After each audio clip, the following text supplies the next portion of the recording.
দেখুন আগামী ২৯শে জানুয়ারি বুধবার থেকে বঙ্গোপসাগর থেকে প্রচণ্ড আকারের জলীয় বাষ্প বাতাস প্রবেশ করতে পারে, যার কারণে মেঘ সৃষ্টি হতে পারে পশ্চিমবঙ্গের উপর এবং বিক্ষিপ্ত আকারে ঝড় বৃষ্টিপাতের সম্ভাবনা থাকবে।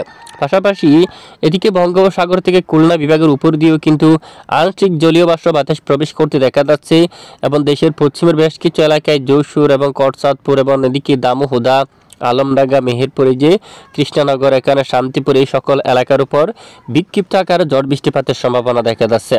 পাশাপাশি এখানে দেখুন খুলনা বিভাগের আরও দুয়েক এলাকায় বিক্ষিপ্ত আকারে বৃষ্টিপাত থাকতে পারে। বরিশাল বিভাগের বেশ কিছু এলাকায় আকাশ মেঘাচ্ছন্ন হতে পারে। এছাড়া দেশের অন্যান্য এলাকায় আকাশ প্রায় পরিষ্কার থাকতে পারে।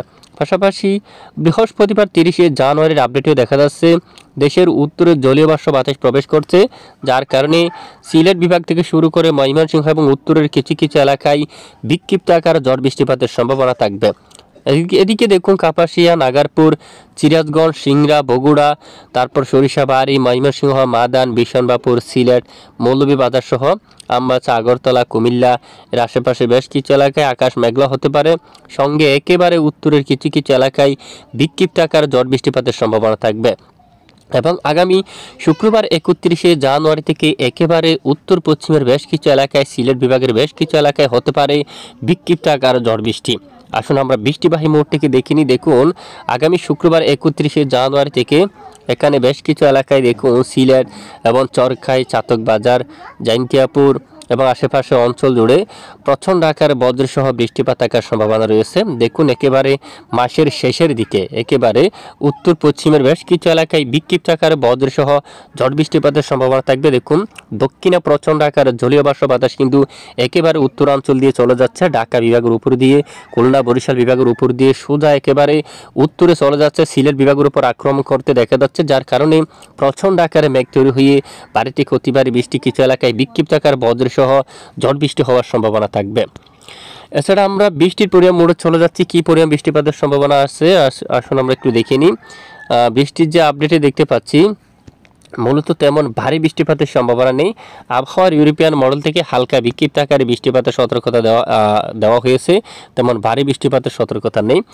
আর তাপমাত্রার যে অবস্থা যদি একটু আমরা লক্ষ্য করি, সোমবার দেখুন সর্বনিম্ন তাপমাত্রা দেখুন এখানে দেশের এই যে কিছুটা কম তাপমাত্রা দেখা যাচ্ছে দেশের পশ্চিমের জেলাগুলোর উপর, শাইলকুপা, মেহেরপুর, পাবনা, রাজশাহী দেখুন সর্বনিম্ন 12 ডিগ্রি করে তাপমাত্রা নামবে। মহাদেবপুর, বালুরঘাট, ঘোড়ারঘাট 13, 14, রংপুরে 13, দিনাজপুরে 13, ঠাকুরগাঁও অঞ্চলে 12 ডিগ্রি, পঞ্চগড়ে দেখুন 13 ডিগ্রি সেলসিয়াসের তাপমাত্রা থাকবে এবং কুচবিহারে 12 ডিগ্রি।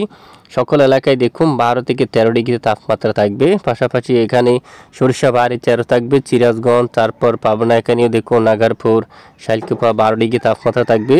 যশোর, লোহাগাড়া, মাদারীপুর 12 ডিগ্রিতে, খুলনা এখানে 13, পিরোজপুরে 13, মঠবাড়িয়াতে 13 রয়েছে, কলাপাড়ার দিকেও 13 ডিগ্রি, শিবনগর এখানে 15 এবং এখানে সাতক্ষীরাতে কিন্তু 12 ডিগ্রি। এছাড়া সেনবাগ আর ফটিকছড়ি এদিকে কিন্তু 12 এবং চট্টগ্রাম বিভাগের বেশিরভাগ এলাকায় সর্বনিম্ন তাপমাত্রায় কিন্তু দেখুন একেবারে 13 অথবা 14 ডিগ্রি সেলসিয়াসের ঘরে থাকার সম্ভাবনা কিন্তু দেখা যাচ্ছে। রাজধানী ঢাকা বিভাগে সর্বনিম্ন 14 ডিগ্রি সেলসিয়াস এবং আশেপাশে অঞ্চলেও সর্বনিম্ন 14 ডিগ্রি সেলসিয়াসের তাপমাত্রা থাকবে। আর সর্বোচ্চ তাপমাত্রা উঠে গিয়ে দাঁড়াচ্ছে দেখুন 25 ডিগ্রি অথবা 26 ডিগ্রি সেলসিয়াস দেখুন।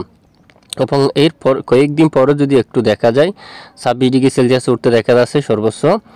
এবং 29 তারিখ নাগাদ যদি দেখি 27 তারিখ 1 ডিগ্রি সেলসিয়াস কিন্তু বেড়ে যাচ্ছে এবং 30 তারিখ যদি দেখি 28 ডিগ্রি, এরকম দিনে দিনে 1 ডিগ্রি সেলসিয়াস কিন্তু বৃদ্ধি পাচ্ছে তাপমাত্রা। এবং এই মুহূর্তে দেশের কিছু জেলার জন্য চরমভাবে সতর্কবার্তাও কিন্তু রয়েছে, একেবারে প্রচণ্ড ঠান্ডা শীতের আমেজ কিন্তু রয়েছে, যা আগামী কয়েকদিনের মধ্যে ধীরে ধীরে শীতের মাত্রা কমে গিয়ে আবারও আংশিক ব্যবসা ঘুমট গরম কিন্তু বেড়ে যেতে পারে। আগামী 30শে জানুয়ারি থেকে আংশিক ব্যবসা ঘুমট গরম থাকতে পারে, সঙ্গে কিছু কিছু এলাকায় বিক্ষিপ্ত আকারে ঝড় বৃষ্টি হওয়ারও কিন্তু সম্ভাবনা থাকবে। আর বঙ্গোপসাগরের বুকে কি পরিস্থিতি পরিস্থিতি আসুন একটু আমরা এক নজরে দেখে নিই।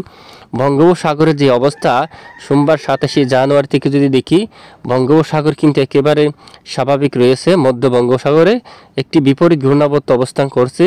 এর ফলে জলীয় বাষ্প বাতাস প্রবেশ করতে পারে, যার কারণে হালকা বিক্ষিপ্ত বৃষ্টিপাত হতে পারে। সেটা বঙ্গোপসাগর একেবারে স্বাভাবিক, কোনো ধরনের উত্তাল পরিবেশ কিন্তু বঙ্গোপসাগরের বুকে নেই। যদি পরিবর্তন লক্ষ্য করা যায় অবশ্যই জানিয়ে দেওয়া হবে। এ হচ্ছে আজকের গুরুত্বপূর্ণ আপডেট। এটুকু সঙ্গে থাকার জন্য অসংখ্য ধন্যবাদ।